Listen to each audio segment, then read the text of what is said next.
Throwaway because my SIL is definitely on Reddit. And honestly, after what happened, I wouldn't put it past her to try to track me down. Okay, Reddit, I need your judgment. I'm Olivia, F32, still reeling from what went down, and I need to know if I crossed a line. My husband, Ben, M34, and I have been married for 6 years. We've been trying to start a family for almost that entire time. It hasn't been easy.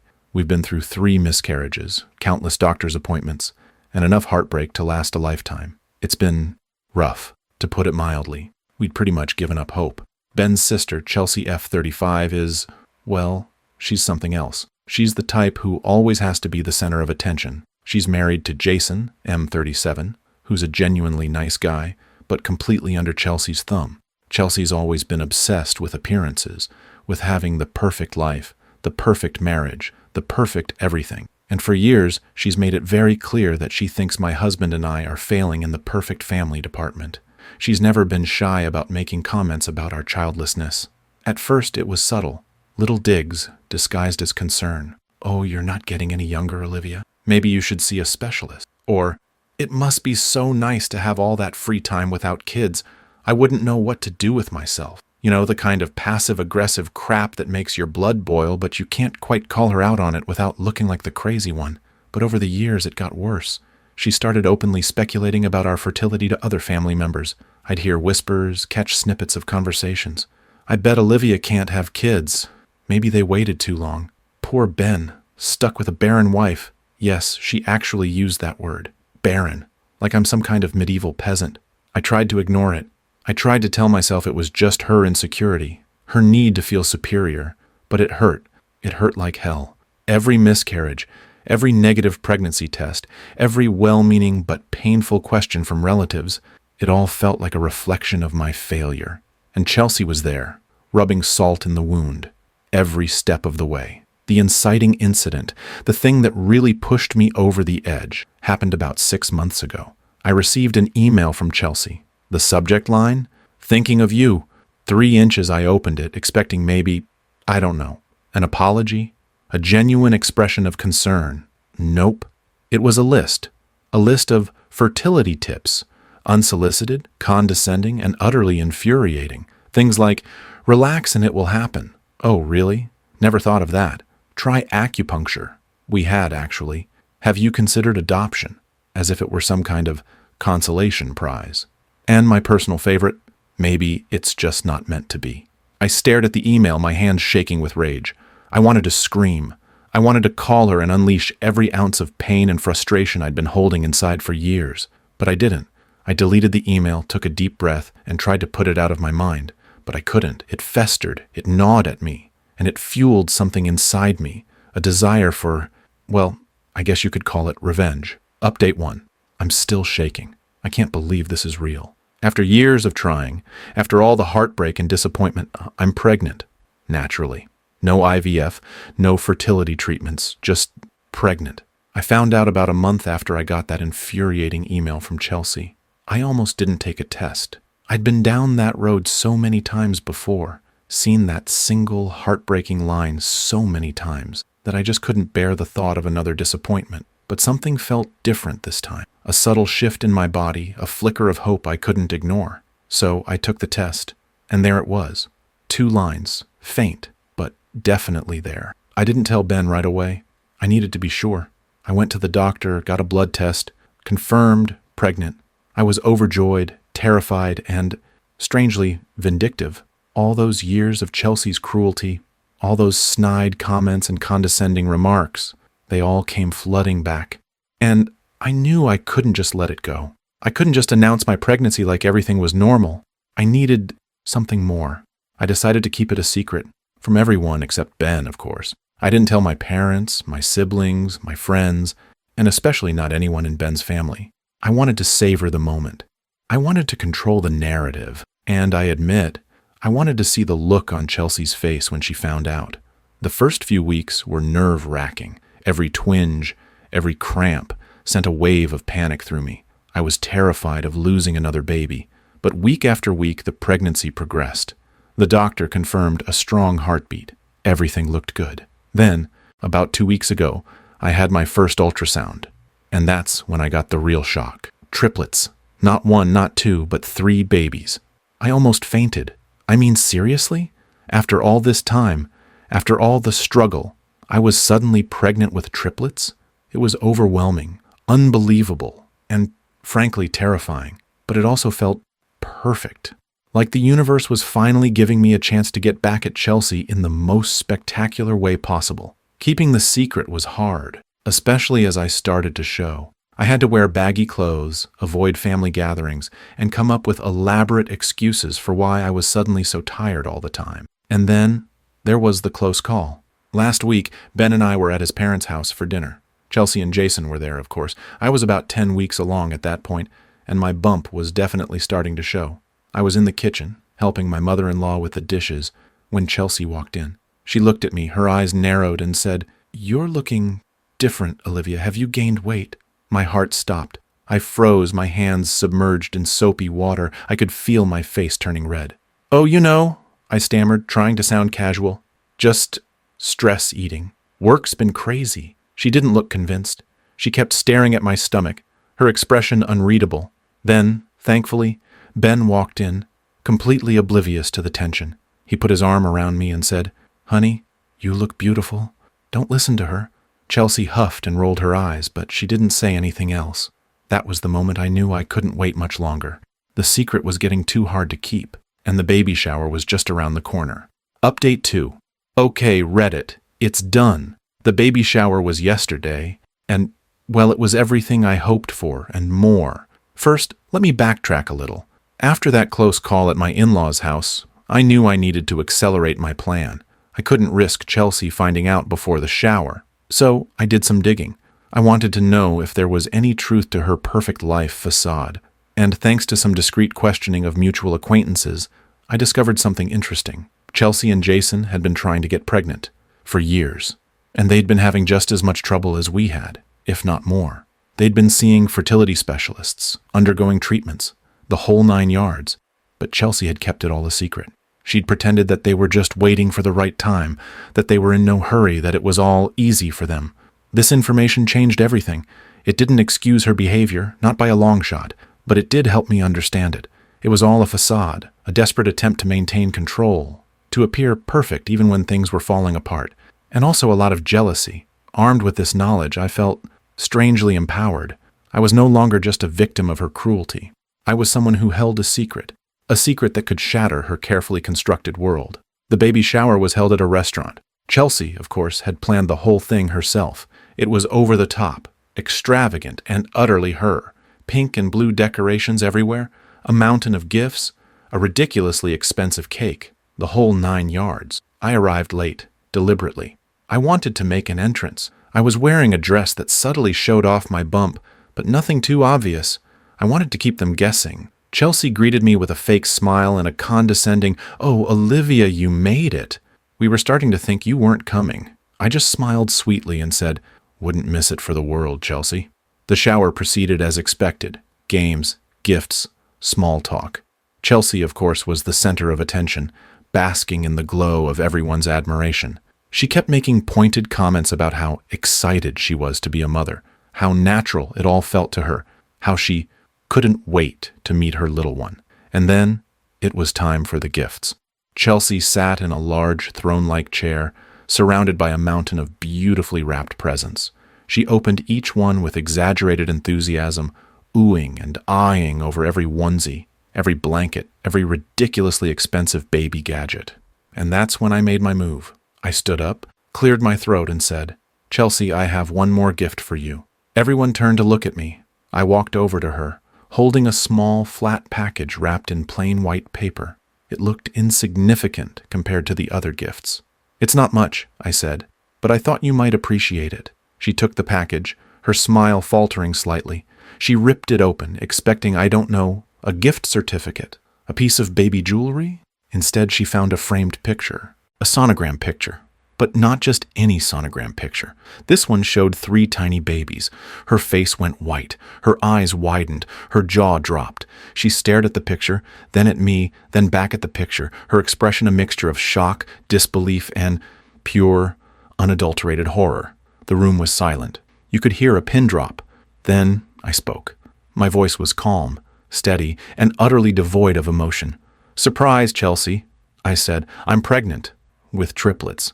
The bomb has been dropped. The chaos is about to ensue." The silence in the room stretched on, thick and heavy. Chelsea just stared at the sonogram picture, her face a mask of disbelief. Then slowly her expression crumpled. Her eyes filled with tears. Her lips trembled, and she let out a strangled sob. It wasn't the reaction I expected. I'd anticipated anger, denial, maybe even another outburst. But this was raw, unadulterated pain. For a split second, I felt a pang of something. Not sympathy exactly, but maybe pity? It was quickly replaced by a surge of cold satisfaction. This was the woman who had spent years tormenting me, belittling me, making me feel like less of a woman because I couldn't get pregnant. And now, here she was, completely undone by the very thing she'd used as a weapon against me. The other guests were a mixture of stunned and confused. Some were whispering to each other, trying to piece together what was happening. Others were staring at Chelsea, their expressions ranging from shock to morbid curiosity. My mother-in-law, bless her heart, was the first to break the silence. She rushed over to Chelsea, putting a comforting arm around her. "Chelsea, honey, what's wrong? What is it?" Chelsea just shook her head, unable to speak. She thrust the sonogram picture at her mother-in-law. Mill took the picture, her eyes widening as she realized what it showed. "Oh," she said, her voice barely a whisper. "Oh, my." Then she looked at me, her expression a mixture of confusion and, was that pride? "Triplets?" she asked, her voice trembling. I nodded, unable to suppress a small smile. "Triplets," I confirmed. The whispers in the room intensified. People were starting to understand. The Barren sister-in-law was pregnant, with 3 babies. Ben stepped forward, putting a protective arm around me. He didn't say anything, but his presence was a silent declaration of support. Then, Chelsea finally found her voice. But it wasn't the angry, accusatory voice I'd expected. It was broken, defeated. How could you?" she whispered, her voice choked with tears. "How could you do this to me?" I stared at her, my initial satisfaction fading, replaced by a cold, hard knot in my stomach. "Do this to you?" I repeated, my voice dangerously low. "Chelsea, you did this to yourself. You spent years making me feel like less of a woman because I couldn't get pregnant. You spread rumors. You were condescending. You were cruel. And now you have the audacity to act like I'm the one who did something wrong." She didn't answer. She just kept crying, shaking her head. Ben spoke up then, his voice firm. "Chelsea, that's enough. You need to leave. Now." Chelsea looked at him, her eyes pleading. But it's my baby shower." "It was your baby shower," Ben said, his voice unwavering. "Now, I don't even know what it is. Just go, please." Chelsea, finally seeming to realize that she'd lost, stood up, her legs shaky. She looked around the room, her eyes searching for something. Support? Sympathy? I don't know, but she found none. She walked out, her head bowed. Jason, who had remained silent throughout the entire exchange, followed her. The rest of the baby shower was awkward, to say the least. People tried to make small talk, to pretend like nothing had happened, but the tension was palpable. The mountain of unopened gifts remained untouched. The ridiculously expensive cake sat uneaten. Eventually, people started to leave, offering me awkward congratulations and hurried goodbyes. My mother-in-law and father-in-law apologized again, profusely for Chelsea's behavior. They said they were ashamed and disappointed, and that they would deal with her. I just nodded, feeling numb. The victory I'd anticipated, the sweet taste of revenge, it wasn't there. Instead, I just felt empty and tired. So tired. Update 4. It's been a week since the baby shower from hell, and the fallout has been intense. First, the good news. My pregnancy is progressing well. The triplets are healthy and growing, and I'm finally starting to feel that sense of excitement and anticipation that I'd been missing for so long. The bad news? Everything else. Chelsea, as expected, has gone completely off the rails. She's refusing to speak to anyone in the family, except for her mother. And even those conversations, from what I hear, are mostly just Chelsea ranting and raving about how I ruined her life, how I planned this all along to humiliate her. She's also been posting cryptic, passive-aggressive messages on social media. Things like, "Some people will do anything for attention," and "Karma is a bitch," and "The truth always comes out in the end." You know, the usual unhinged stuff. Ben has tried to reach out to her, to talk to her, to try to make her see reason, but she's completely shut him out. She's blocked his number, unfriended him on Facebook, and refuses to answer the door when he goes to their house. My mother-in-law is a mess. She's torn between her loyalty to her daughter and her anger at Chelsea's behavior. She keeps calling me, apologizing, crying, and begging me to fix this. But I don't know how to fix it. I didn't break it. My SIL is, well, he's just angry. He's always been a quiet, reserved man. But this whole situation has brought out a side of him I've never seen before. He's furious with Chelsea, not just for her behavior at the shower, but for all the years of cruelty she inflicted on me. And then there's Jason. I hadn't heard anything from him since the shower until yesterday. He called me, out of the blue. He sounded defeated, broken. He apologized profusely for Chelsea's behavior. He said he'd known about her comments, about her lies, about her obsession with appearing perfect. He said he'd tried to talk to her, to get her to stop, but she wouldn't listen. He then told me something that I never expected, something that changed everything. He told me that Chelsea had been lying about her pregnancy too. Not about being pregnant, but about how it happened. She'd told everyone that it was a miracle, that it had happened naturally after years of trying. But that wasn't true. Jason revealed that Chelsea had been undergoing IVF for months without telling anyone. She'd kept it a secret, pretending that everything was perfect, that she was just lucky. And the reason she'd been so cruel to me, he said, was because she was jealous.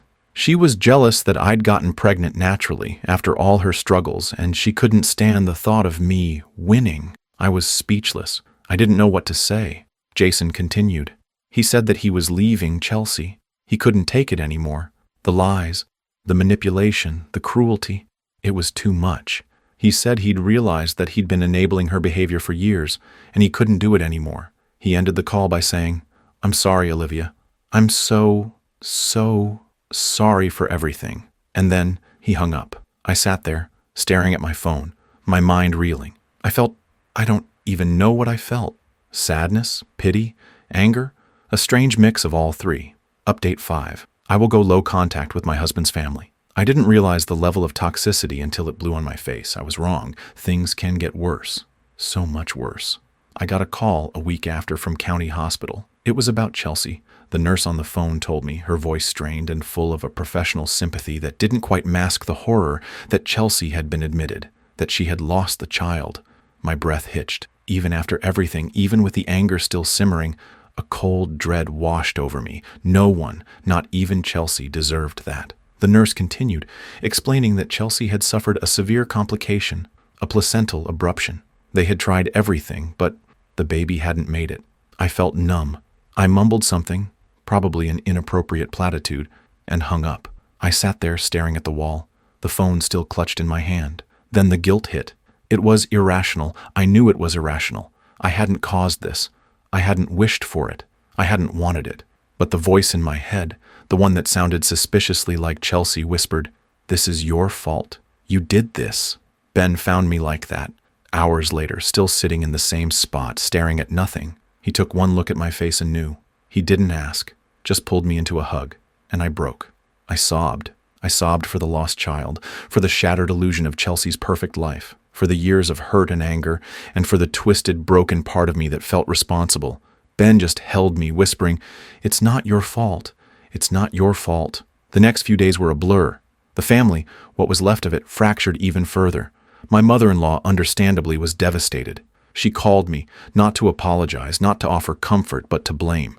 Her voice, raw with grief, accused me of everything, of causing Chelsea too much stress, of flaunting my pregnancy, of somehow willing this tragedy to happen. I didn't argue. I didn't defend myself. I just listened, letting her venom wash over me, feeling numb and empty.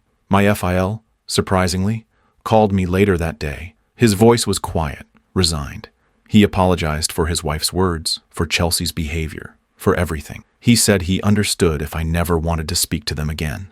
Ben was furious with his mother, but he also understood her grief. He tried to mediate, to reason with her, but it was useless. She was inconsolable, lost in a sea of pain and blame. And then there was Chelsea. I didn't see her. I didn't want to, but I heard stories.